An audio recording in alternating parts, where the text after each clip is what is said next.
টানা বৃষ্টি আর উজানের ঢলে বেড়েছে ফেনীর মুহুরী, কহুয়া ও সিলোনিয়া নদীর পানি। এতে প্লাবিত হয়েছে ৮০টি গ্রাম। পানি উন্নয়ন বোর্ড জানায়, নতুন করে ৪টি পয়েন্টে ভেঙেছে বাঁধ। এছাড়া ভাঙা বাঁধের ২৬ পয়েন্ট দিয়ে লোকালয়ে ঢুকছে পানি। প্লাবিত হচ্ছে নতুন নতুন এলাকা। তলিয়ে গেছে পরশুরাম ও ফুলগাজী উপজেলার ৮০টি গ্রাম। পানিবন্দী অন্তত ১৫,০০০ মানুষ।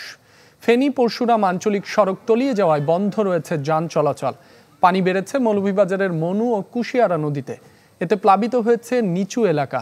এদিকে খাগড়াছড়িতে উন্নতি হয়েছে বন্যা পরিস্থিতির। চেঙ্গি ও মাইনী নদীর পানি কমায় আশ্রয় কেন্দ্র থেকে ঘরে ফিরছেন মানুষ।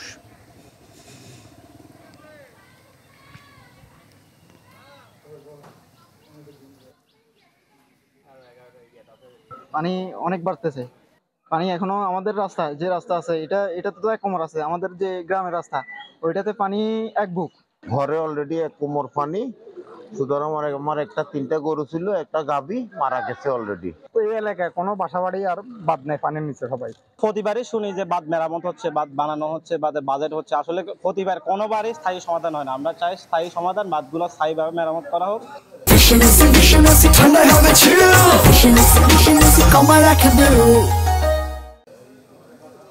দর্শক, বন্যা পরিস্থিতির আরো খবর জানাতে ফেনী থেকে যোগ দিচ্ছেন সহকর্মী দিলদার হোসেন। দিলদার, রাতভর ফেনীর বাসিন্দাদের উদ্বেগ উৎকণ্ঠায় সময় কেটেছে। বর্তমান পরিস্থিতি কেমন দেখছেন? আপনাকে জানিয়ে রাখি, আপনার মাধ্যমে দর্শকদেরকে, যে বর্তমান পরিস্থিতি আসলে গতকালকে চেয়ে আজকে আরো ভয়াবহ অবস্থা। কারণ গতকালকে, এখন আমি যেখানে দাঁড়িয়ে আছি এর পেছনে এই জায়গায় কিন্তু গতকালকে পানি ছিল না, কিন্তু আজকে এই জায়গায় প্রায় কোথাও হাঁটু পরিমাণ, কোথাও কোমর পরিমাণ পানি রয়েছে। এটা ফেনী পরশুরাম আঞ্চলিক মহাসড়ক। এই মহাসড়কে এই অংশে কখনো পানি ওঠে না, কিন্তু এবারে বন্যায় এই অংশ পানি দেখা যাচ্ছে, যার ফলে এখানে লোকালয় যে পানি ঢুকেছে ক্ষতিগ্রস্ত হয়েছে। ৮০টি গ্রামের কথা বলা হলেও কিন্তু আসলে আমরা খোঁজ নিয়ে দেখেছি আরো অনেক বেশি গ্রাম প্লাবিত হয়েছে, এবং ২টি উপজেলা, পরশুরাম এবং ফুলগাজী উপজেলা, পুরো উপজেলায় আসলে বন্যা কবলিত হয়েছে, এবং পাশাপাশি ছাগলিয়ার একাংশ কবলিত হয়েছে। এর ফলে আশপাশের যে গ্রামগুলো রয়েছে সদর উপজেলা, এই গ্রামগুলো হওয়ার উপক্রম হয়েছে।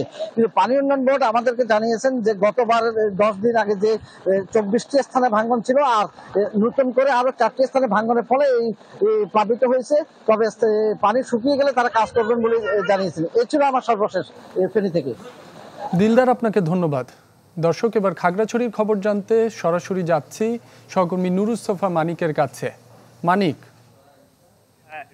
দেখুন, যে খাগড়াছড়িতে যে টানা বর্ষণ ছিল, সেই বর্ষণ কিন্তু আজকে নেই, এবং এর ফলে কিন্তু মধ্যরাত থেকে বন্যা পরিস্থিতি যেটি ছিল গতকাল, এই বন্যা পরিস্থিতি কিন্তু অনেকটা উন্নতি হয়েছে, এবং এখনো কিন্তু কিছু কিছু নিম্নাঞ্চল প্লাবিত হলেও কিন্তু অধিকাংশ এলাকায় কিন্তু পানি নেমে গিয়েছে, এবং পানি নামার সাথে সাথে যারা দুর্গত এলাকার মানুষ ছিলেন তারা কিন্তু বসতিতে ফিরে কিন্তু তারা তাদের বসত বাড়ি পরিষ্কার পরিচ্ছন্নতার কাজ করছেন। এবং আমরা গতকাল থেকে দেখছি যে প্রশাসনের পক্ষ থেকে দুর্গত এলাকায় ত্রাণ দেওয়া হয়েছে। সকালেও কিন্তু পৌরসভা এবং বিভিন্ন ব্যক্তি উদ্যোগে কিন্তু দুর্গত এলাকায় ত্রাণ, শুকনো খাবার, রান্না করা খাবার কিন্তু তারা দিয়েছেন। এর পাশাপাশি আমি বন্যা পরিস্থিতির আর একটু পানি নামার সাথে সাথে কিন্তু কত চিহ্ন বেশি উঠছে আমরা খবর পেয়েছি। মহালছড়িতে মোবাছড়ি সড়কে কিন্তু পুরো সড়ক তলিয়ে গিয়ে, প্রায় ১০ ফিটের মতো সড়ক তলিয়ে গিয়ে যোগাযোগ বিচ্ছিন্ন হয়ে পড়েছে মহালছড়ির একটি গ্রামের সাথে।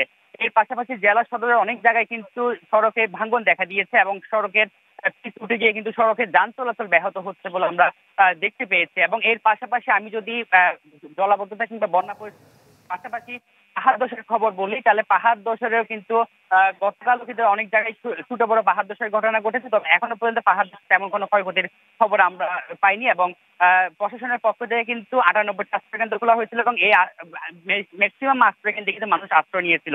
এই ছিল আমার কাছে খাগড়াছড়ি থেকে বন্যা পরিস্থিতি এবং পাহাড় ধসের নিয়ে খবর। রাব্বি, মানিক, আপনাকে ধন্যবাদ।